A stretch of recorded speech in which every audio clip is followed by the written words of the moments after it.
Good evening, everyone, and welcome to another episode of Turn Left. I am your host, Indiana's own Dana Black, coming to you live, yes, all the way live from Black Pearl Studios, where we talk about Indiana politics from the left side of things. Woo, it's been a long weekend, y'all. I ain't gonna lie, I'm a little tired, but I'm also a little bit more energized. We were down in French Lick connecting and learning and growing and supporting Democrats from all non-congressional districts, you know, as many counties that could show up. I'm telling you, it was almost like pre-pandemic IDEA. Not quite, but it was real close. And I tell you what, it was amazing to be able to fellowship with Democrats and feed off of each other and inspire each other to be better. Because I'm telling you, I got a chance to hang out with some amazing folks that I hadn't had a chance to get to know. And I am super excited about who we are as a party. I'm excited about who we are with our candidates. I think 2022, we're going to surprise some people and it's going to be a lot of fun, right? Before we get started though, you know, I apologize for the Thursday that I did not get to come on the show because some clowns in first class decided that they wanted to be extra clownish.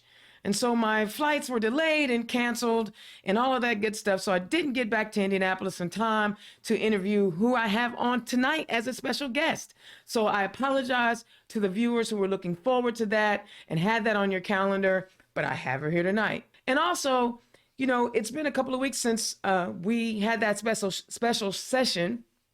And I don't know if you guys are lucky enough to, you know, either go watch the special session on YouTube or watch it live, but I want to send a shout out and a special thank you to every Democratic legislator that serves in that state house.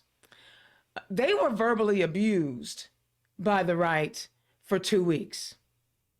They were called everything but a child of God in those 2 weeks. And I believe a lot of them are going to need a little therapy because I know I probably should go because I have never witnessed the blatant disrespect that we watched over those 2 weeks. And our legislators held it together. They performed admirably and they argued vehemently for the protection of women's reproductive rights.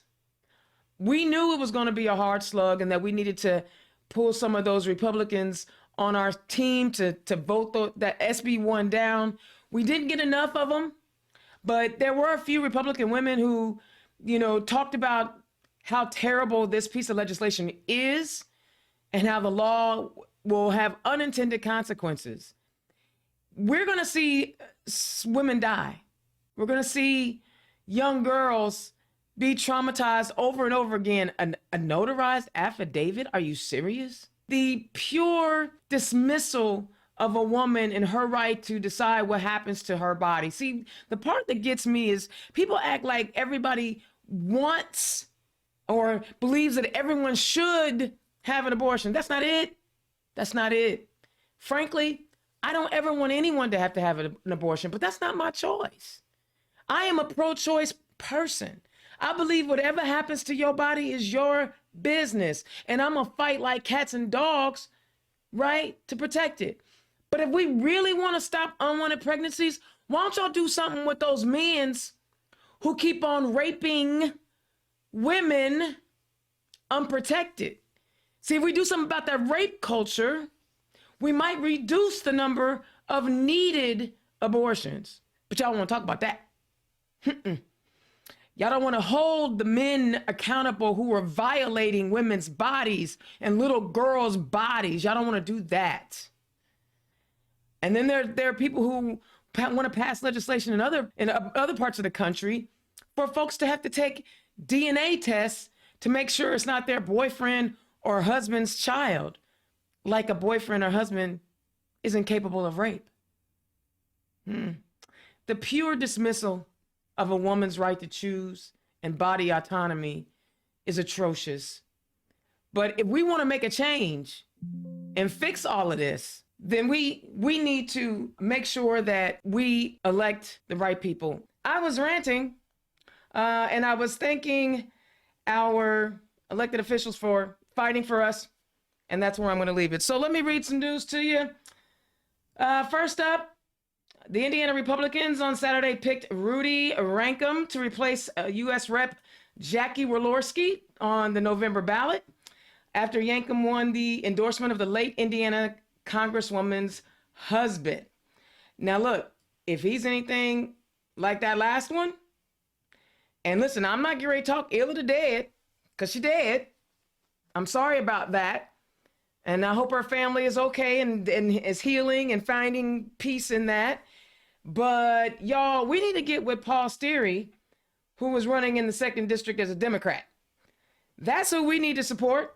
We need to make sure that we turn up and turn out for him. Because I don't care if it was Jackie or whoever else that other red person is that's running on as a Republican.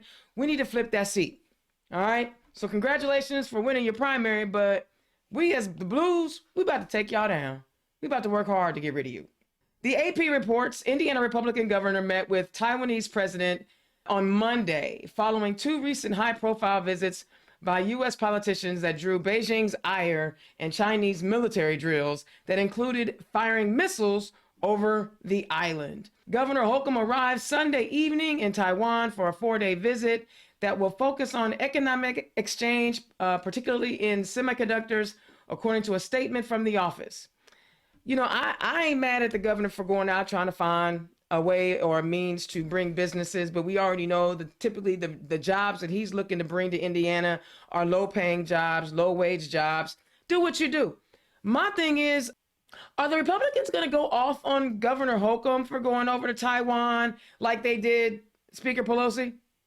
Are they going to go all the way in on him for pissing off and making the Chinese mad? Probably not. So don't wait on it. Don't wait on it. Some fossil fuel news I want to read to y'all real quick. Bloomberg reports CenterPoint Energy is delaying retirement of a coal-fired plant in Indiana as a surge of wholesale electricity prices and uncertainty about some renewable projects undermines President Joe Biden's push to decarbonize the grid. CenterPoint plans to keep operating the 90-megawatt Cully 2 unit near the Ohio River until 2025, according to a meeting and presentation on Thursday. That was last week. Previously, the company had planned to shut the facility down in 2023. It's just the latest move by U.S. utilities to prolong the life of fossil fuel assets to address uncertainty about the pace of transition to renewable energy sources. Earlier just this year, NiSource Inc. said it would run 2 coal units an additional 2 years as a solar trade probe spurred delay in renewable projects nationwide. I wanted to share that because, as we know, they're talking about down by the Ohio River, which means, you know, that's that Evansville area. Y'all, that Evansville area is a cancer pocket, and we have the most super polluters in a 35-mile radius in that area. That plant should be shut down. If for no other reason, then there's already so many around. And I understand everybody's complaining about renewable energies, but necessity is the mother of invention. And when things don't go well, you work through them. I don't think that we're ever going to really be without power. We're not Texas. Oh, wait, I'm sorry. Did I say that? My bad. We're going to have some power. I think that we still should be phasing these things out because, again, people are being harmed by these fossil fuel plants. It's harming the environment. Europe is over there complaining about 90-degree temperatures. People are dying over there in Europe because of global warming, climate change, whatever you want to call it. You know, we saw where there was a river in Europe that had receded so much that we're starting to see sunken hulls of ships.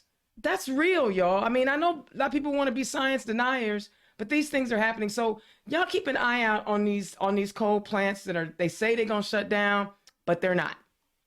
Some good news for some of y'all.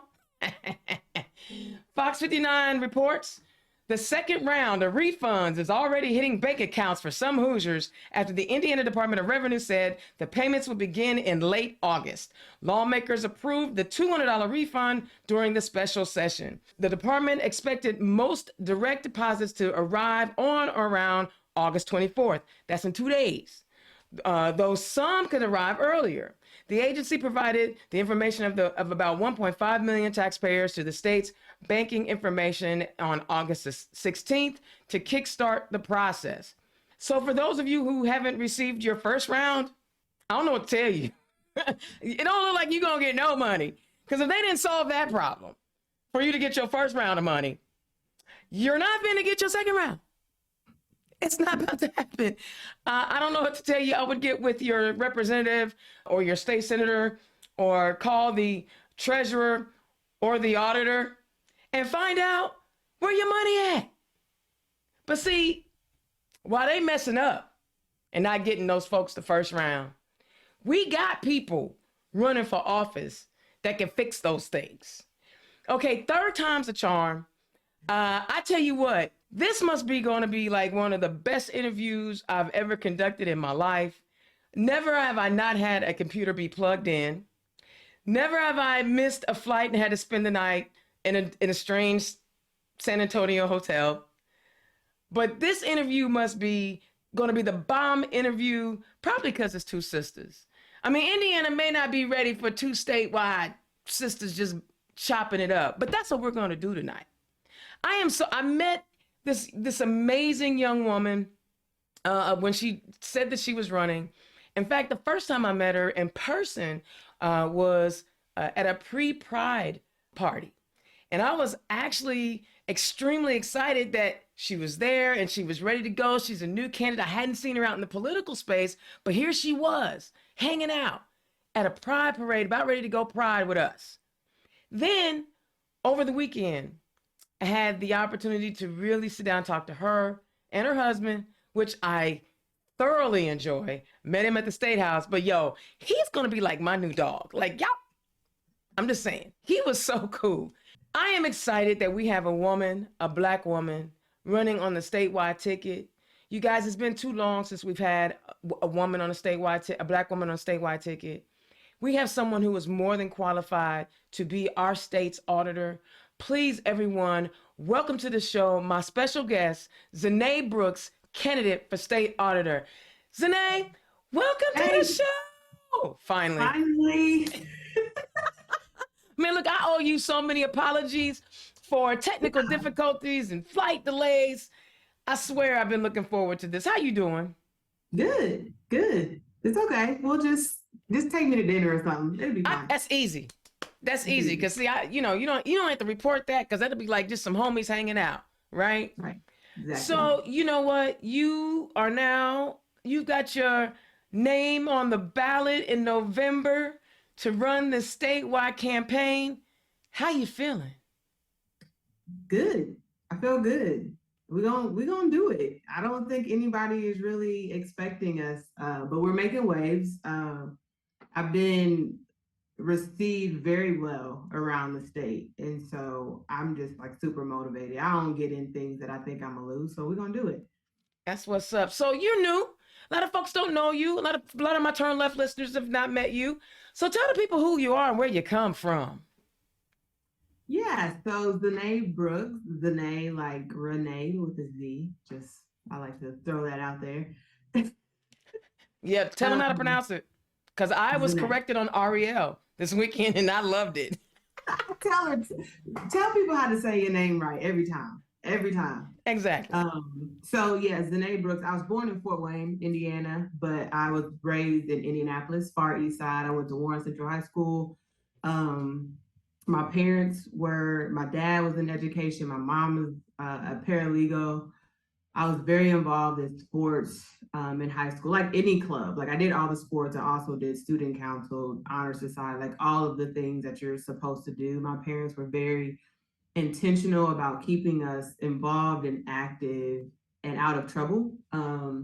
So I ended up getting a scholarship to University of Louisville and ended up majoring in accounting and came out of there a Big East champion, had an accounting degree, did 2 internships and came back to the city and worked at a couple different CPA firms and now work at Cummins. So I've been accounting finance professional for over 15 years and really still have that community service heart. Mm-hmm. My husband and I pastor a church. My husband pastors. I'm the first lady. I think I'm the pastor sometimes, but he is. Ain't nothing wrong with it. But we, it's very community focused. It's a missionary Baptist church, and part of the missionary is being really intentional about serving the community. And so we take that to heart. So between church and serving on grassroots organization boards and Urban League and all of the other not-for-profit organizations, very much committed to making the world and our communities a better space. I love that. And let's talk about that Missionary Baptist Church, because I grew up in Beulah Missionary Baptist Church. And when we were hanging out this weekend, you know, I'm a call and response girl. And your husband came over and was like, I need you to come to my church. But there's something to service, right? Yeah. Talk about your upbringing in the church, if you were, and why it's so important to you, the lessons that you learned while you were in church. Yeah, I grew up in the church.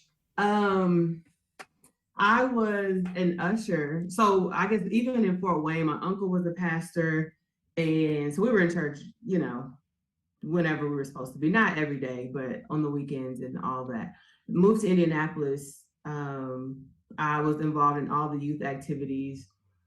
Once I got more active in sports, we weren't at church as much during the week, but on Sundays we were at church.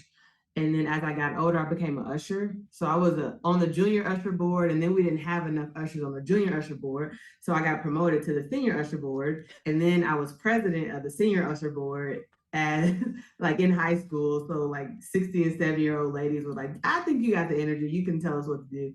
So I just always have been like thrusted into leadership. Like that was the beginning of that. That sounds like my upbringing. Yeah. So it was fine. I got a joy out of telling them what to do and telling people where to sit and running the service a little bit. And then I went to college. Probably didn't go to church as much as I should when I was in school. But I came back and jumped right back into being an usher. And I was a trustee because my pastor said, hey, you got your accounting degree, really need you in the business office. And so I did those two things. And me and my husband met at my home church. And so when he started pastoring, I went to like 2 church services for the entire time that we were dating, because I was still an officer at my own church. And but my pastor said, well, you still need to go over to his church so people know that, you know, he got somebody, he's not single. Right. Right. So I was doing that. But I just firmly believe that you should use your skills, your professional skills inside the church. So that's why I've always been on the business side, because that's what my expertise is. But I also believe that you should represent the church outside of the building as well. So I try to carry all of that with me all the time. I think that's important. And so one of the reasons why I really wanted to talk to you about your spirituality and your love of your church is because that other side seems to think that they have, you know, a hold on religion, a hold on who is the most religious. And talk about why you, I don't know if I'm always offended when I hear like they the only ones that got religion, you know. And you just got through mentioning how you are representing your church outside of church. But being a religious person doesn't necessarily mean that you believe everybody should be thinking the same way, right? Right. It is very offensive. And I, you know, studying with my husband and, you know, being a preacher, sometimes we talk about being defenders of the faith. And I really feel like, especially the past couple of years, we have had to be defenders of the faith and of the church. I get very offended when people even criticize or talk bad about the church, because most of churches are doing the right things, but the loudest noise comes when, you know, one person messes up, and now that's an indictment on the full church. And so I'm very offended by that. It is also offensive for people to act like they are the face of what being a Christian or a person of faith looks like, and using that to basically oppress people or condemn people or restrict people's rights or make policy, which is like the opposite of what we should be doing as people of faith. And when you think about the Bible and when Jesus would go and criticize the Pharisees and the Sadducees, it was the spiritual leaders and the religious leaders who were doing the same thing now then that the Republicans are doing now. And so me and my husband talk about that all the time. Like it's nothing new, But to see people do it now is very offensive. So we have to be even more bold to talk about, no, this is what the Bible actually says. We should love people and we should extend grace. And you can minister to people, but people have the right to choose and do whatever they want to do. And Christianity didn't start here in America. What? And so many different faiths and belief systems, and Muslims and Jewish people and atheists and just Mormons, like everything else. And it's just crazy how we have used Christianity to really make policies that aren't in line with basic human rights. It's frustrating. And it sounds like you know within your faith how to separate out your religious beliefs and policy making. Yes. I mean, when people say separation of church and state, I think that's specific where it is, like the government part and policy making. So I feel like there is that separation, but the basic principles of any faith when it comes about caring for people and advocating for people and loving people, that should be innate in everybody, whether you are a person of faith or not. Like that's what policy and government is supposed to do. I love that. I love the way you meld all that together. So, you know, we elect at our convention our, you know, Secretary of State, our treasurer, and our auditor. Can you tell me that feeling when you got recruited to be our candidate for state auditor and what that was like for you? Yes. At first I said, no, I do not want to do this. And really that was out of not really understanding what the role was and how important the role is. I was approached multiple times, and I will give credit to the party for being very intentional about seeking a diverse ticket. So they had reached out before, because I'm also president of the Central Region president of the National Association of Black Accountants. Okay. So they had reached out plenty of times, like, hey, do you have any, you know, diverse people, you know, interested in government? And honestly, the answer was always no, because government don't pay anything, really. When you think about people that have been working, you know, in CPA firms and have made it to a certain point in their career. So they came back again, and, you know, State Senator Shelley Yoder down in Bloomington, Monroe County said, what I meant to say is, will you do this? Like, we need you to do this for us. And she'll make you think you can walk to the moon, man. That one, I mean, she was recruiting me to run for woman. I can't walk to the moon, and she'll make you feel like you can. Very much. I was on the phone with her for probably 2 hours, and I said, "Girl, okay, like let me think about it." Like, and so it was very much that conversation. But then she said, "Let me connect you with a couple other people who have run for this position before, have a little more," because I just had read it on the website. I'm like, that doesn't sound that exciting. And I've been very intentional about my career and doing things that I'm technically skilled to do them, but I have to care about it. So that's how I found myself, like, at the foundation or in corporate responsibility, or, you know, doing not-for-profit audits. Mm-hmm.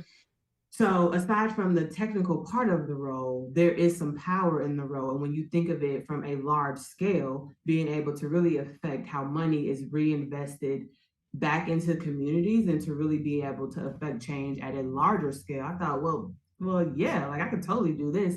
And who is actually more qualified to do that when I've been doing this for my entire career? Right. And so this role puts everything together. So I made up my mind actually pretty quickly. I didn't have that long of a time actually to make up my mind before I had the paperwork. So I'm telling my husband about it, and he's like, I think you already decided.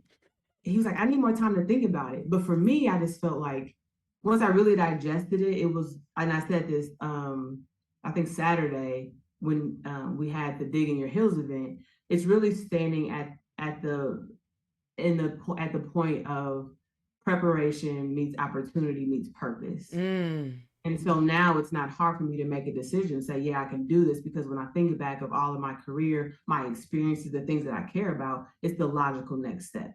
Oh, that makes sense. And you know what?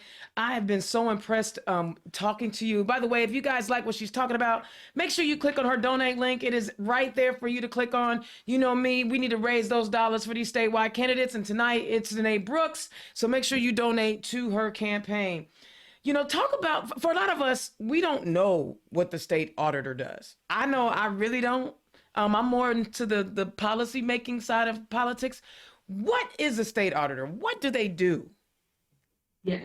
So the state auditor is the CFO for the state. Oh, So a couple of things, which I don't know why they call it an auditor. Now, in some states it's different. Some state auditors do actually perform audits of counties or organizations. In Indiana, the State Board of Accounts does that. okay. The Indiana state auditor is the CFO for the state. So Okay. oversees literally the accounting and finance Yeah. functions. So paying the bills, paying employees, overseeing the deferred comp plan for employees, internal controls, financial reporting, all of that jazz. The other part, the power part, is it sits on the State Board of Finance. So it's Okay. the auditor, the treasurer, and the state budget director.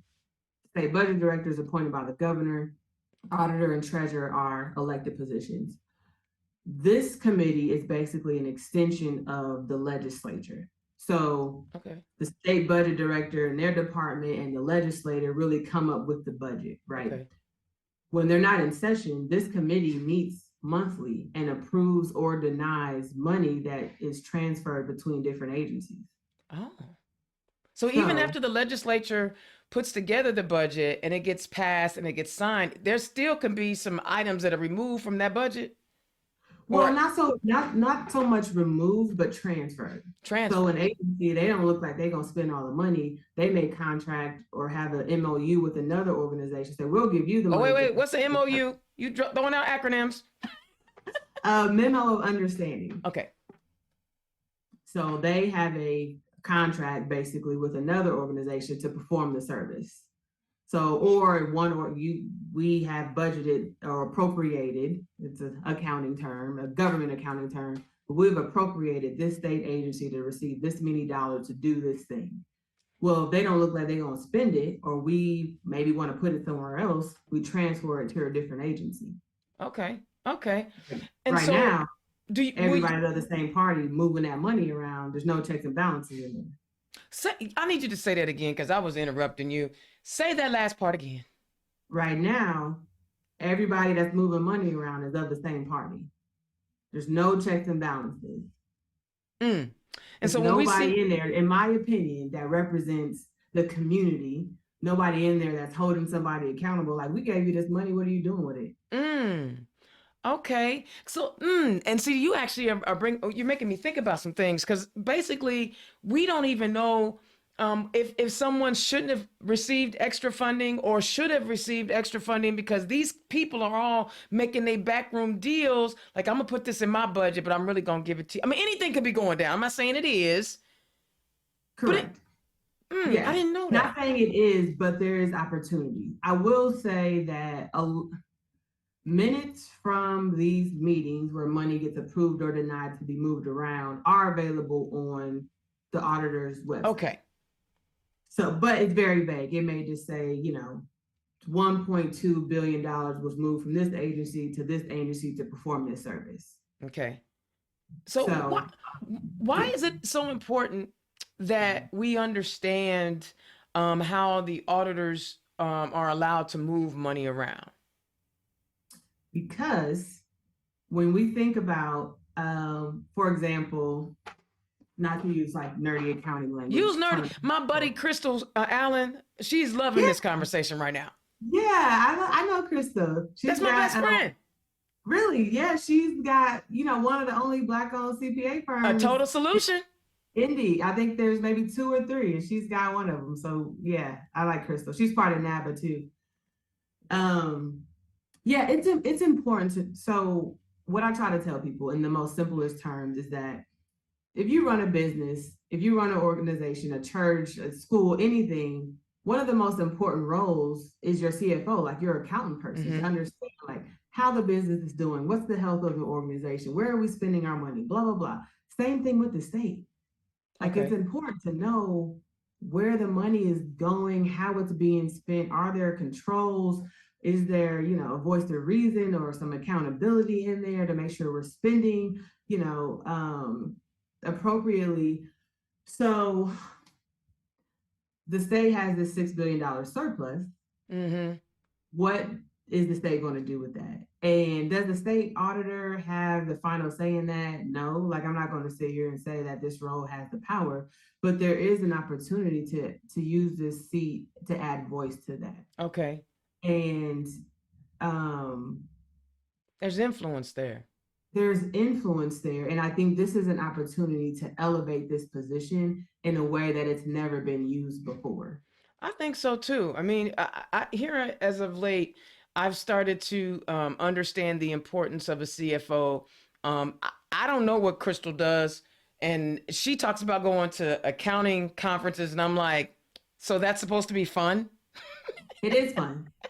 We And then work she hard. says, We she, work hard. We play hard. yeah, she says that about me when I want to go to an IT conference. So here we go. But that's Exactly. us friends. Exactly. And so the marriage of having to understand what it is to be a CFO and manage budgets and politics.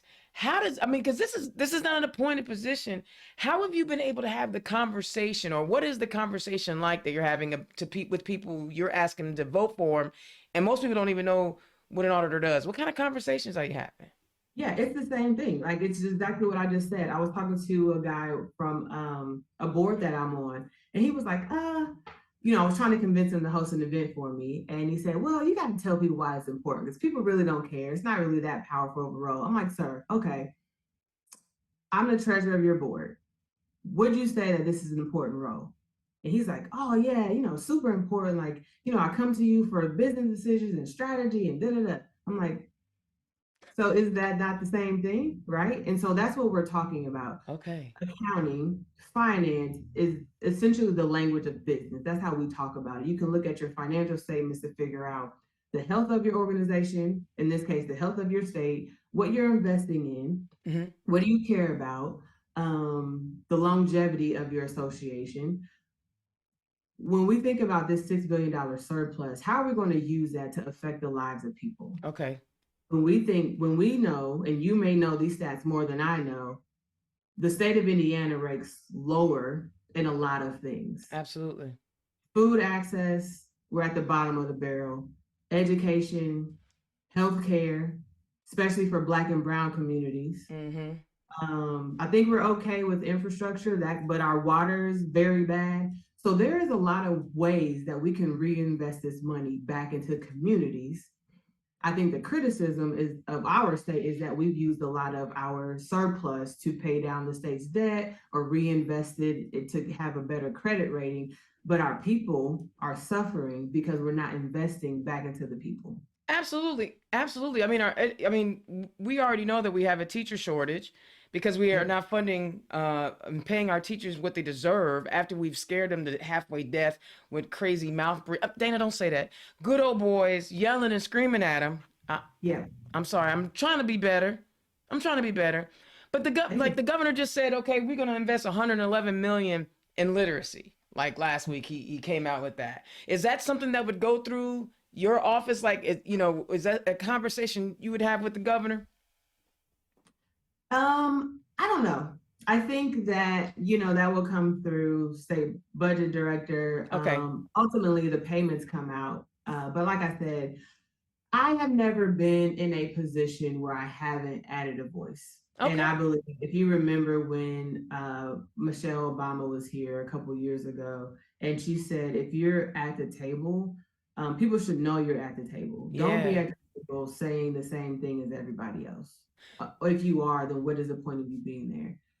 Yeah. And I was like, yes, sis, like that's what I've been doing. Like I try to make my presence known. So my point in saying that is regardless if I if it's under my purview or not, I'm gonna have something to say about it because that's just how I am, especially when it comes to finances. And ultimately, when I say paying the state's bills, paying the employees, paying the vendors, a lot of that does come through the state auditor's office as the final step. I like that. And I like that you're taking that stance. And it sounds like, you know, you exude confidence in your knowledge of being a CPA, but also just in your person, right? Because you're right. We see a lot of people who get in positions and they're just placeholders or paperweights, you know, and I know personally that I've asserted myself and, you know, they try to slap your hand, but I move it away because I tell them I'm grown. You know, you tell people you grown, you know, sometimes, you know, but that's good. And I love that attitude that about I'm going to be in the room and I'm going to make a statement. So as you're, because what else are we doing there? Like if we're not speaking up on behalf of ourselves and our communities, what is the point? Exactly. It's really disrespectful. I said this the other day. It's disrespectful to hold a position of power and not do anything to affect change in your communities. And the fact that you actually recognize it's a position of power. A lot of people don't even recognize it's a position of power because it's the auditor, right? And when you think about being a woman, a person of color, a black person, and then a black woman, because I have to put all that in there. What does it mean, and how are you feeling on the inside, knowing that you are representing a lot of people, and your representation matters? How have you been dealing with that? It's still sinking in. To say that November 8th, I could be the first Black woman to ever be the state auditor is like crazy that we're even still having first Black woman anything. So it's still sinking in, but I don't take it lightly. Right. So when people say like, you know, how does it feel? Like it's a responsibility. Just like it's a responsibility to be the first lady of our church, just like it's a responsibility to be, you know, an older sister or the captain of a sports team or any position that I've had.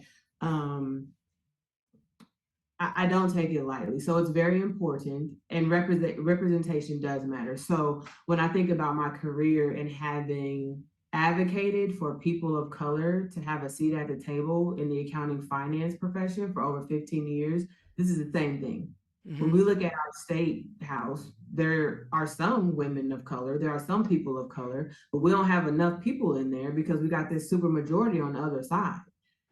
And then there's so few of us in there, it's a deterrent for other people to come along. So if I can be in there in my specific skill set and encourage somebody else who's young or Black or brown or a woman or just different to say, you know what, I can do that too, and I'm willing to use my skill set to help people, then that's what it's really all about. That's really what we should be doing. If we get enough people to come in, then we can really affect change. And I'm fine with being the trailblazer for that. You know, and I think that's interesting. You bring up an interesting point. Sometimes we don't want to be in a space because there's not a lot of us there. But if we don't kick the doors in, then we won't ever be there. And then policy will always be happening to us versus us happening to policy. I like that attitude. Well, don't just let people, don't just be the token. Don't just let people use you to get the Black vote. I'm like, why not? What are we talking about? Like, we need more Black people in this space. So if I gotta be always for a little bit, then that's fine. I'm not gonna forget who I am. Like, I recognize in a lot of spaces, I am the token, and I check a lot of boxes right off. Like, I check Black, I check being a woman. You check another one, right? And so, like, sometimes we check all the boxes so they kill multiple birds with one stone, and that's fine if we continue to create space and path for the people coming behind us. So I'm fine with using whatever it is, my platform, to create space for other people. Absolutely. And we also do it without fear, right? I think that's the other thing. People are afraid to do something because no one else has done it before. But it's like, when you really feeling it and it's really something that you really want to do, who cares what they think about what you're trying to do? You don't need permission to serve your community. You just don't need it. So I'm loving that. And one of the things I noticed at IDEA when we were doing our training classes, you got a look.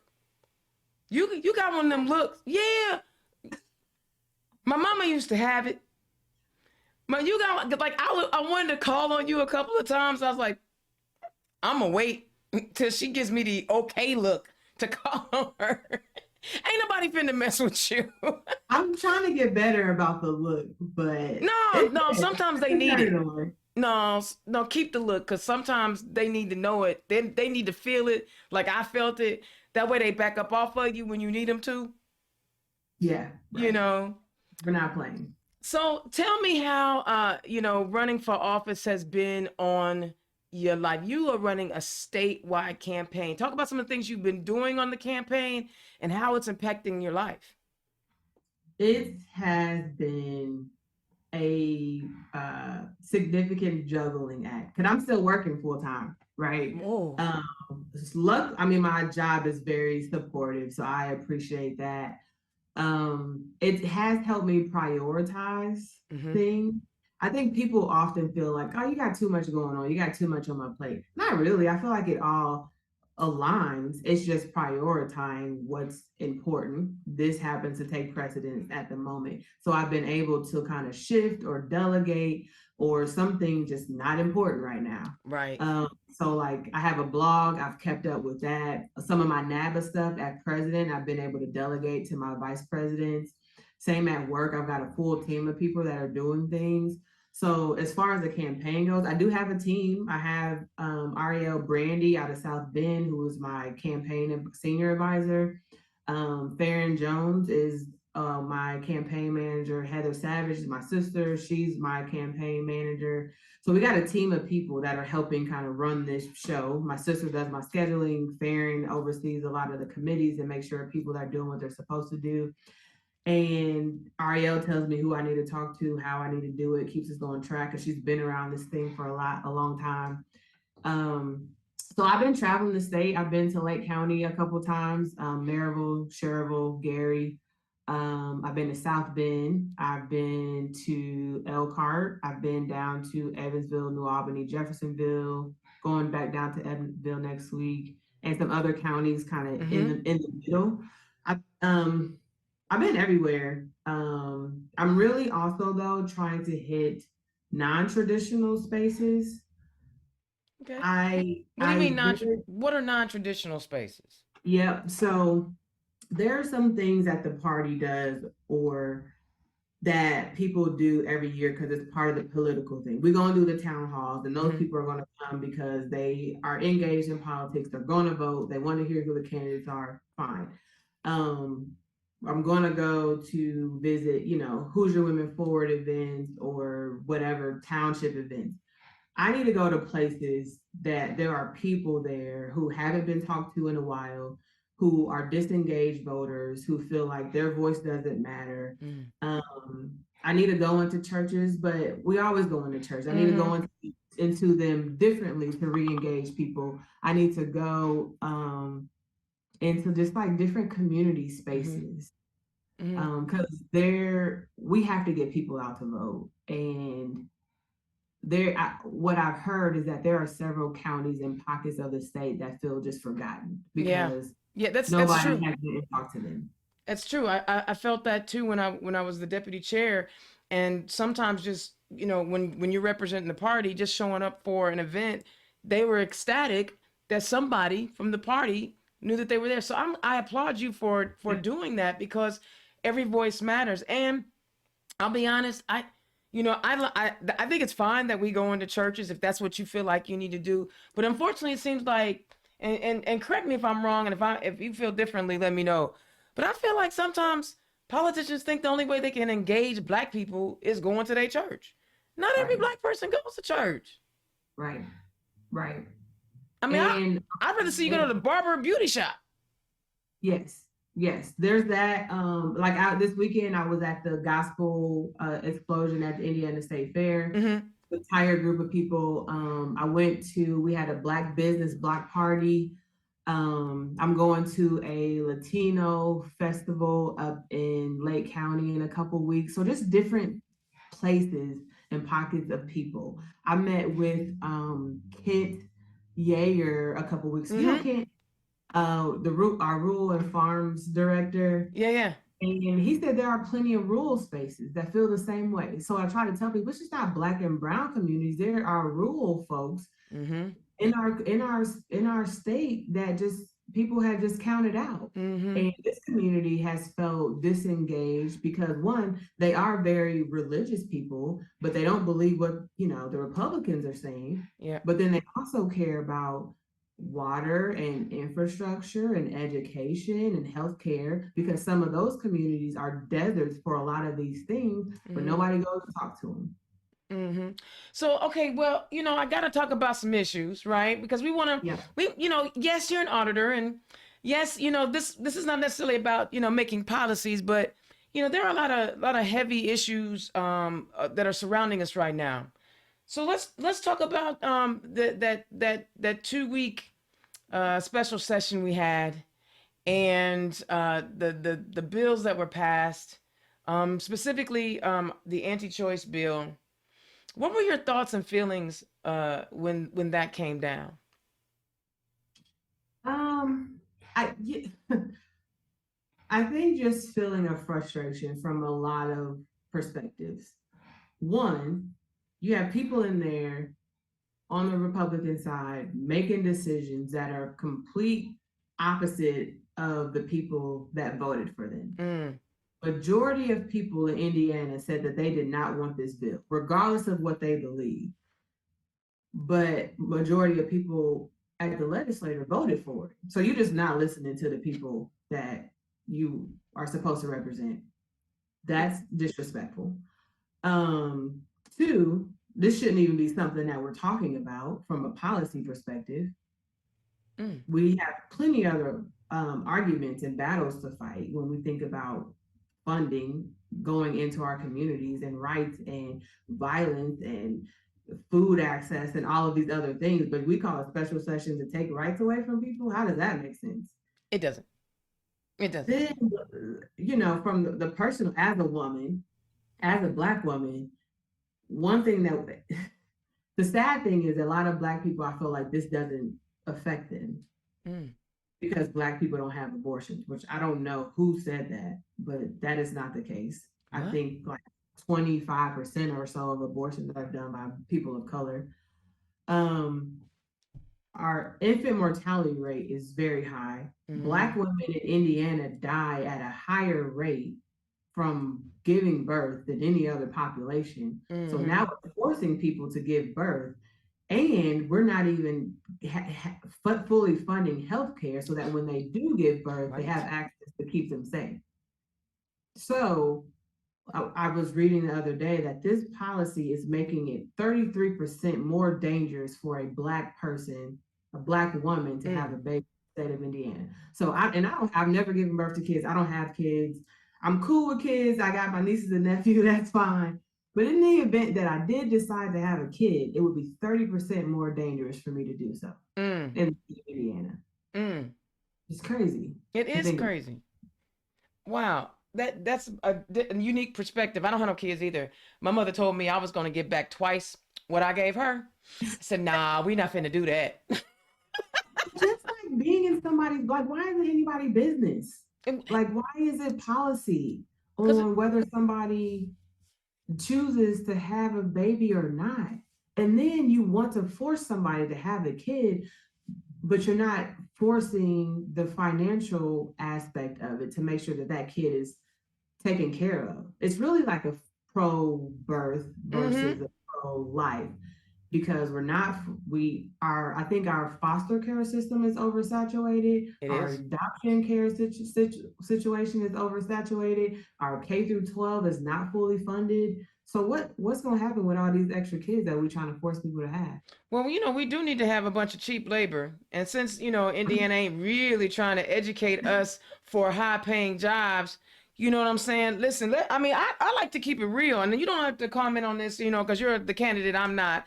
But I find it interesting that you want folks to give birth, but not help provide a living wage for them to take care of their kids.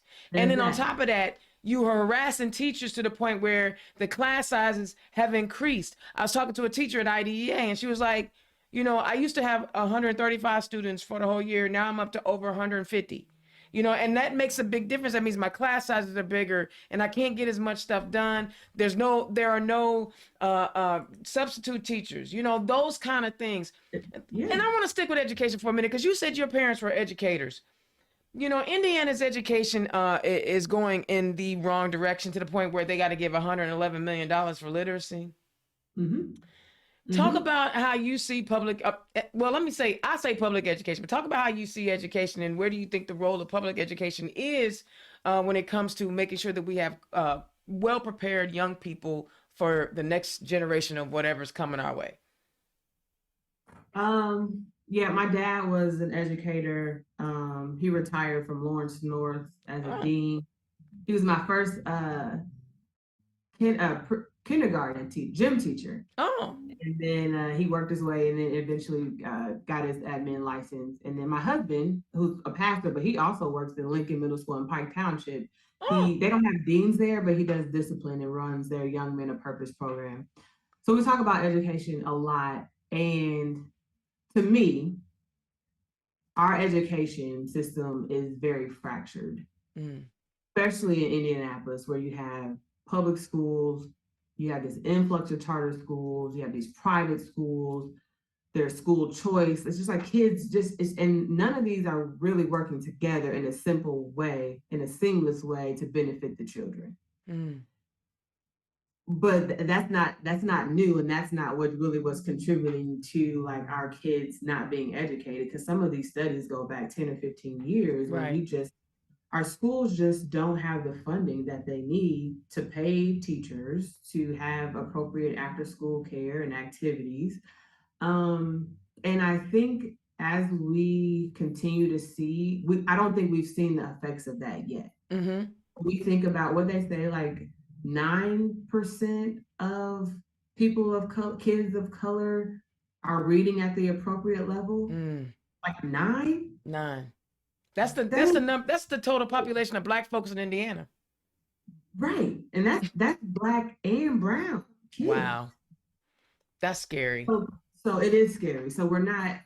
But I think if we look at the state budget, you know, a lot of the budget goes to education. So again, when it comes to holding these agencies accountable, where is that money going? Where do we put the money into if it's not making sure our teachers have the certifications that they need or have the supplies that they need, that, you know, kids are learning in the best environment that's safe for them?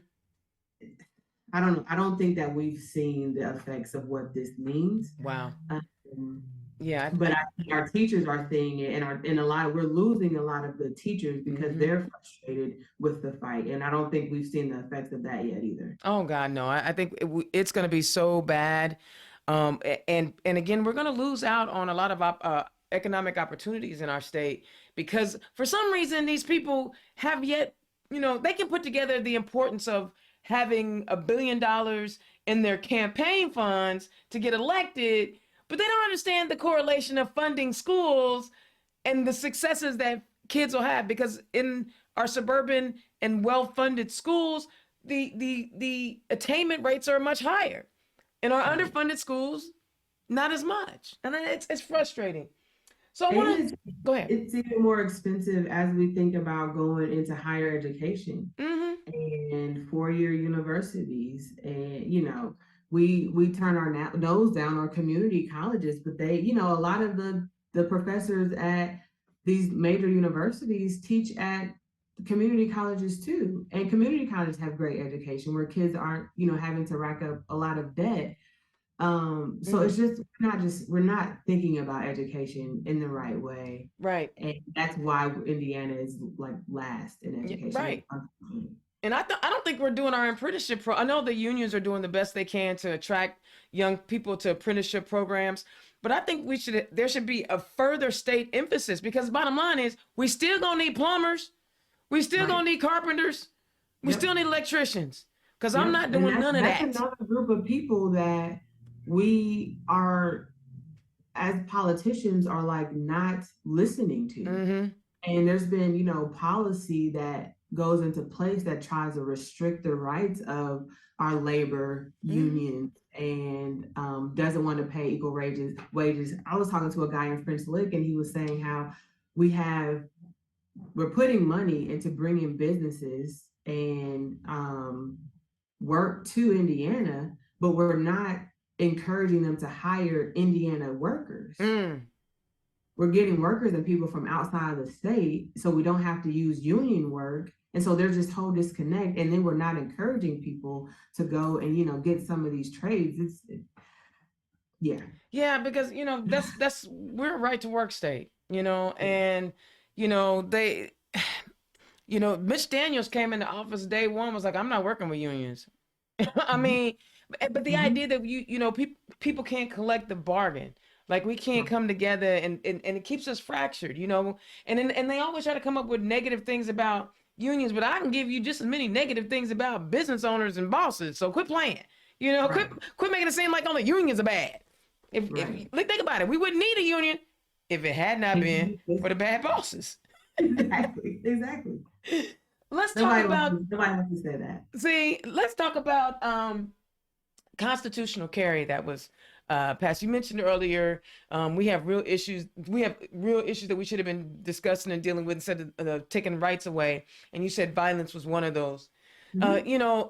I think Chicago gets a bad rap with their gun violence because they have some of the strictest gun laws, but it ain't like going over the border to Indiana to get a gun is hard to do. Okay. And we've seen mass shootings where young people's lives are just, I mean, come on. When you hear the story of a young girl having her body identified by the tennis shoes that she has on, that's obviously a weapon that don't nobody need. Right. What are your feelings on sensible gun legislation and this recently passed constitutional carry? Yeah. I don't claim to be an expert on any of these things, but you don't have to be. Common sense to me says it should be difficult to carry a gun in public, and it should be difficult. I don't know that we should be allowed to have machine guns or rifles or assault weapons. Like, that don't make sense to me why anybody would need one. So any type of law that makes it so it's easier to carry guns in public, I think is dangerous. I think it's even more dangerous for, I feel like I keep talking about communities of color, but underrepresented communities and communities of color are typically on the worst end of all of these things. It affects us so much worse. You live it. You live it. It's different when you live it. And we see it, and we see our people that are already profiled and antagonized, and people think that we're aggressive and whatever excuse it is. So now, if anybody wants to carry a gun, and if they think that my husband, who's a Black man that's 6'2", appears dangerous, they can pull a gun on him. And it's okay, because I thought he was dangerous and I was protecting myself, and it's my right to carry my gun, and I don't have a license. I feel that I don't think we're even thinking about the consequences of this. And I know even like at the fair, I think this week somebody had an assault rifle, and it was just like this huge thing. It's just at the fair. Yeah. It's giving people a license to do these things that are extremely dangerous when we already got a problem with mass shootings in this country. No other country has this problem. So why are we making it easier for people to carry guns? That's causing us so many heartaches and so much unnecessary death. Man, that's crazy. At the fair, only thing you're supposed to bring to the fair is some cash so you can eat all that junk. That's it. That's it. And nose plugs. I can't stand the smell of them animals. I swear I can't. I'm a city girl. I can't do the fair stuff. Yeah. All right, I think with a lot of these things that there are ways that the other party can try to like justify it. And I think a lot of times you just have to think about it from the basic fundamental, like what is the effect, like what's really going to happen?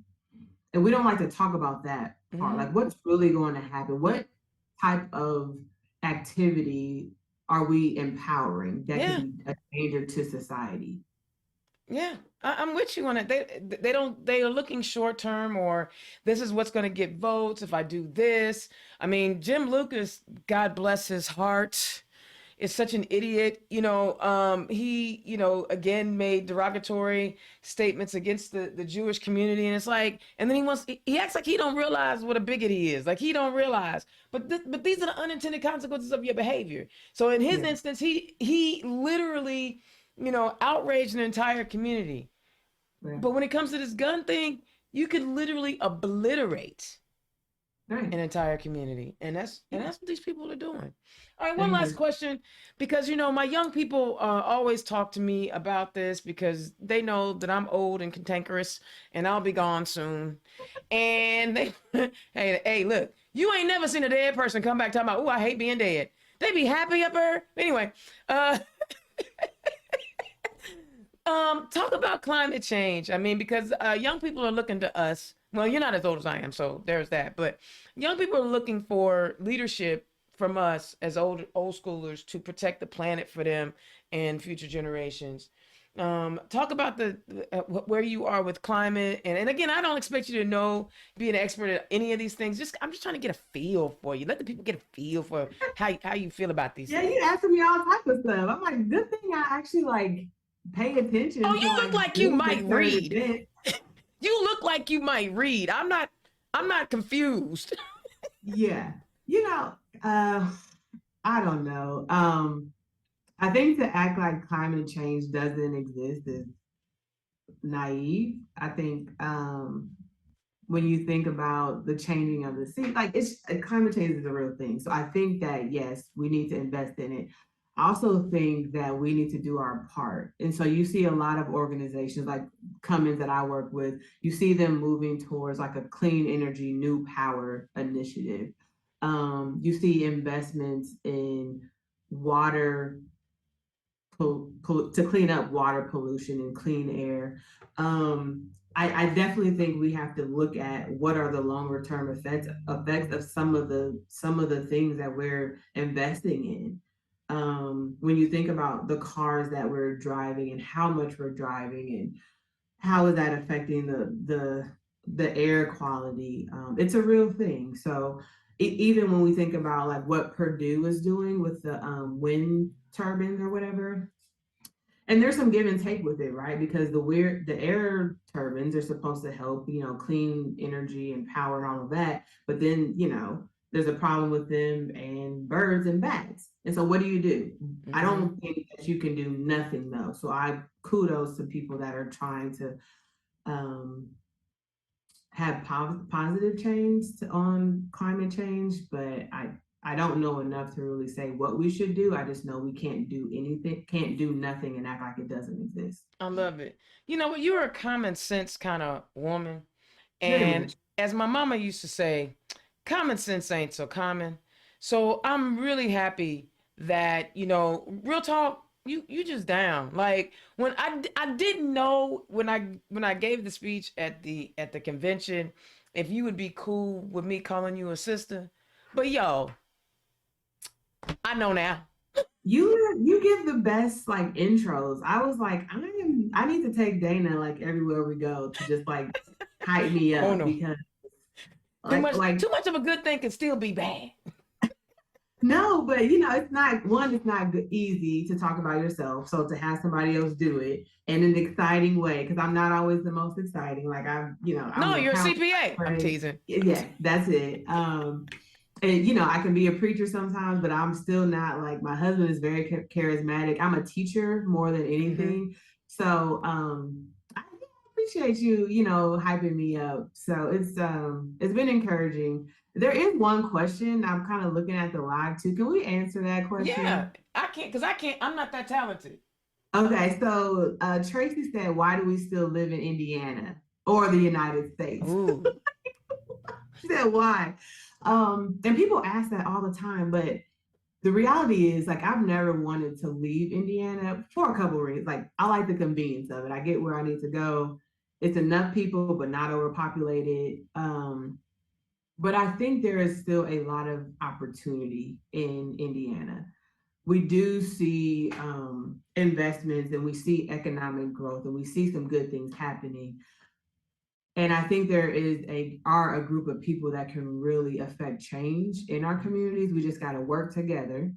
and get some people, some gatekeepers out of the way. So I'm very hopeful that as a city in Indianapolis, as a state in Indiana, that we can really turn things around. So I am not, my church is a smaller congregation. I'm not one that leaves to go to the next shiny thing because it's easy and it's already something in place. I'm a builder. I believe that you can build where you are and make things better.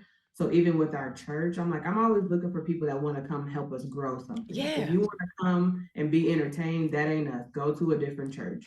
And so that's how I feel with Indiana. Like there's an opportunity here for us to build something and to create space. So that's why I stay. I love it. And, I stay because Indiana's own doesn't travel very well. I'm just saying. Clearly, because you had some bad experiences here.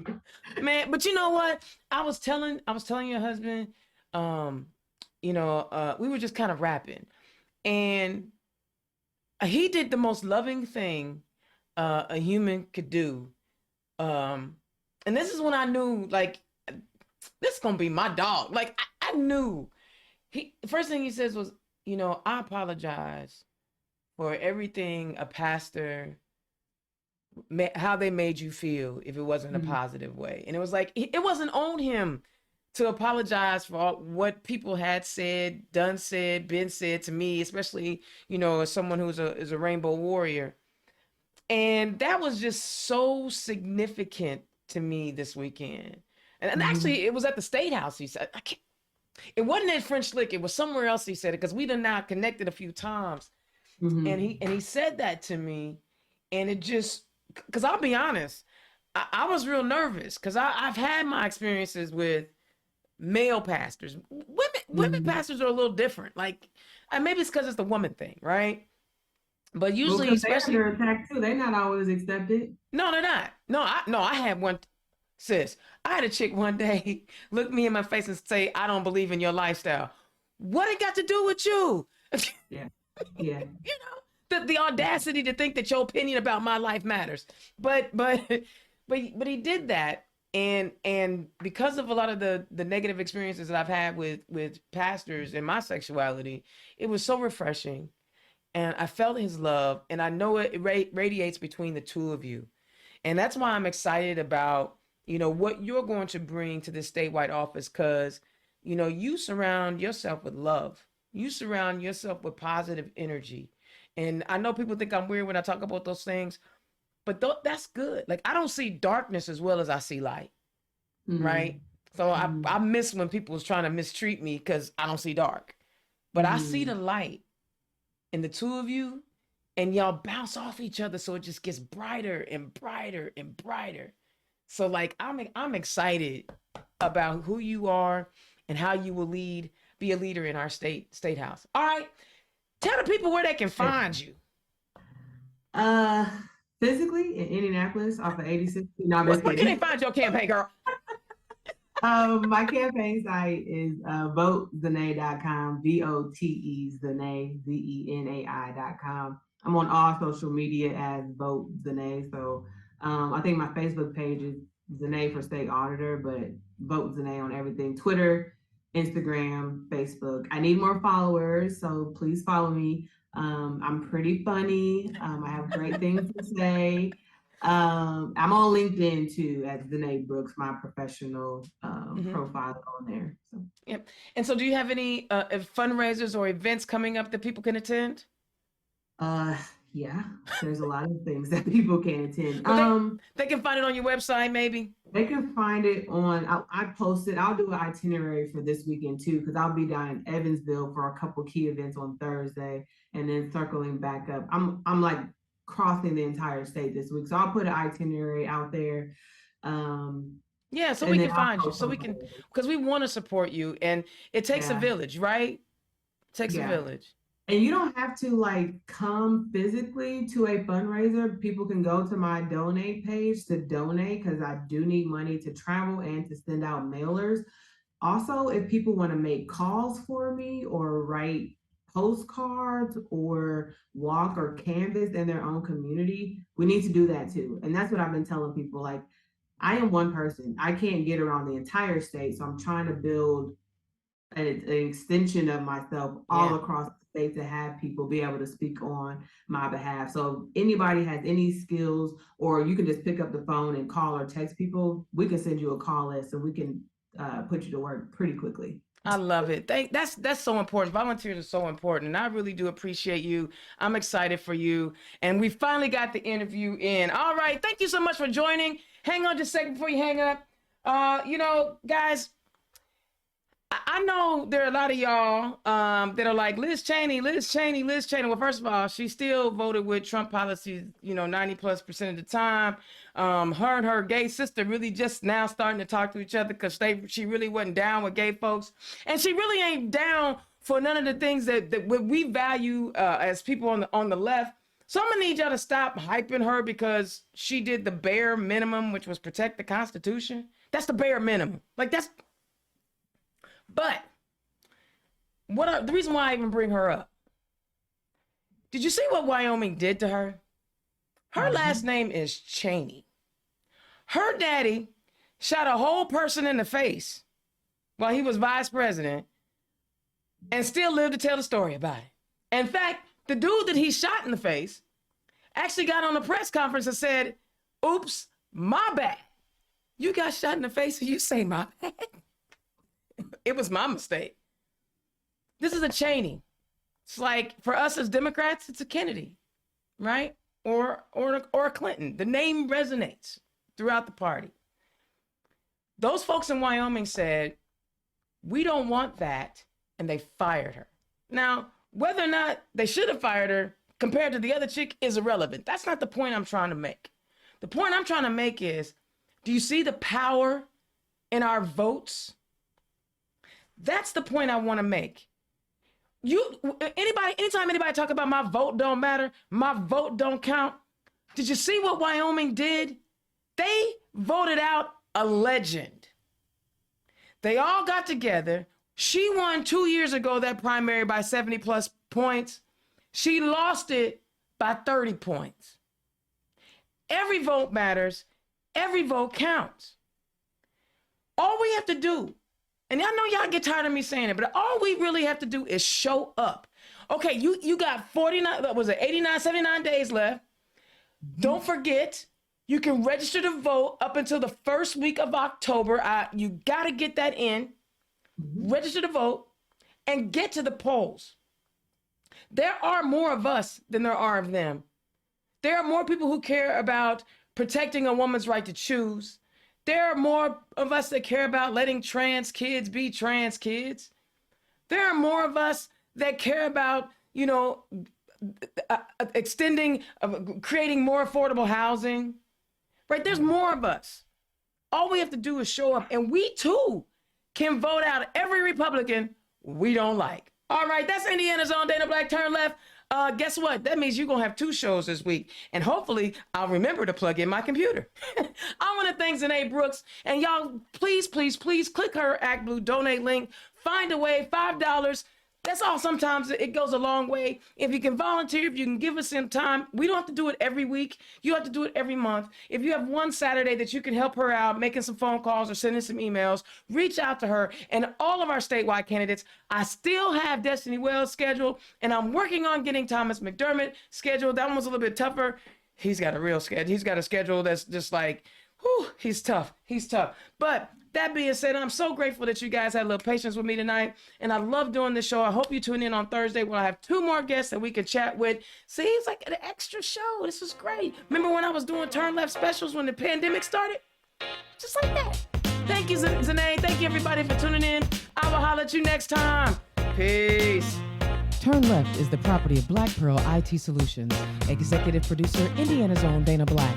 Music by www.bensound.com.